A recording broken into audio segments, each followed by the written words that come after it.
when you allow millions of individuals to cross your own border illegally, day after day, month after month, with a wagon train of cartels sneaking in illicit drugs behind them. Well, you lose the moral standing to lecture the world on the true definition of sovereignty.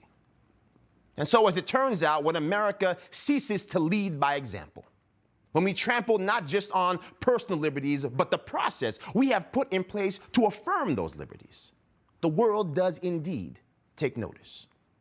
When we demonstrate we are willing to break our word to our own citizens, even when they find themselves trapped abroad in a nation overrun by terrorists, the world does in fact take notice. See, trust and fear, they are two sides of the same coin. And when one side of that coin is revealed to be defective, the entire balance is revealed to be counterfeit. A timeless novel, A Tale of Two Cities by Charles Dickens, starts with the famous line, it was best of times, it was the worst of times. But it's perhaps the words that follow that are the most powerful and most prescient for the dangers we face today. It was the age of wisdom. It was the age of foolishness. It was the spring of hope. It was the winter of despair. We have to decide which America we want to live in. We have to decide what kind of world we are willing to forge and what we are prepared to sacrifice to achieve it. Lest we remain so blinded by our political divisions that we find ourselves naked and afraid before the entire world. With that in mind, we welcome our next guest, author of the new book, Do What You Said You Would Do, Congressman Jim Jordan from Ohio. Congressman, always good to see you, my friend.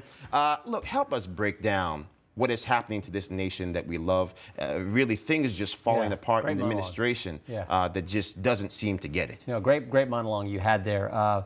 Look, the world is a safer and better place when America leads. With the values that make our country special, when we lead, and I always say you can't lead militarily, you can't lead diplomatically if you don't lead economically. And right now, all the economic signs are bad because the Democrats' economic plan is literally the dumbest plan I've ever seen. Right. Lock down the economy, spend like crazy, pay people not to work, and now this week they're getting ready to pass legislation for all those people who have been working. We're going to raise your taxes. Such a deal. So I thought right on target what you said. We don't have the respect around the world. We have messed up the border. We have messed up inflation. Crime is up in every major urban area, and on you can go with the Biden administration. And that doesn't even count what they're doing to our liberties, what they're doing to the First Amendment. You talked about the vaccine mandate and what the Fifth Circuit has ruled. So it's a tough time, but Americans will rise to the challenge, and we'll fight it back. Absolutely. To that point, you talk about what's happening abroad, these decisions that we have made. We have gone from energy independent to energy dependent in record time. Yep. People have to forget it's less than a year on the job right now. We're already begging OPEC to drill for more oil.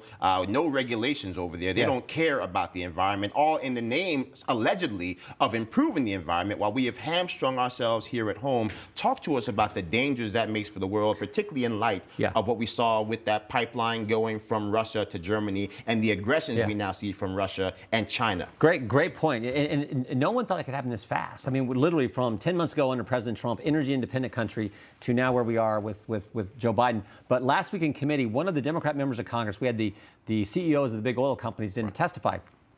A Democrat member from California went to each of the CEOs, Chevron, Mobil, we had BP, Exxon. He said to these guys, badger him, will you pledge to decrease production? And I'm like, this is the dumbest thing I've ever heard. You're badgering American companies to decrease production now at the same time the President of the United States is begging OPEC to increase production. And I said to him, what do you want? $8 gasoline for the families of this great country? So this is how out of touch they are and how committed they are to their leftist agenda and big government control. And the impacts obviously are felt by regular Americans, like I get the privilege of representing in the 4th District of Ohio. But the good news is the American people, I think, are waking up. Right. We saw this play out in Virginia a week ago. They're saying, time out on all this BS. we don't like this craziness that we see, and we're going to push back, and God bless them for doing so. Absolutely. I think people will never forgot the fact that the largest constituency is not Republican or Democrat, but parents. Yep. I think we might soon find out that an even more robust constituency that doesn't take any wooden nickels are going to be seniors who might find themselves going bankrupt, trying to pay for those heating costs this winter, trying to make sure they can actually keep enough food on that kitchen table, because that fixed income is shrinking as a result of this drunken spending that we see down in D.C. Everything costs more. You want to buy a home, it's going to cost more. You want to rent an apartment, it's going to cost more. You want to put food on the table, which we all obviously have to do, it's going to cost more. If you want to put gas in your car, going to cost more. You want to buy a turkey for Thanksgiving, going to cost more. You want to buy Christmas presents, going to cost more, is costing more, and Americans understand it. So, yeah, they're going to push back. It turns out when you run a campaign where you have 30-year high inflation and you tell parents that government's smarter than them, voters don't like that too much. And they spoke up loud and clear. And when you tell people in urban areas, we're going to defund the police, turns out voters don't like that too much. Right. And they said, no, we're not going to tolerate that. So that is the good sign. And this country, the people of this great country have always risen to the occasion. I think we're going to do it again. We're going to fight back the left. I think we're going to put Republicans back in power next November, and that'll be good for the country.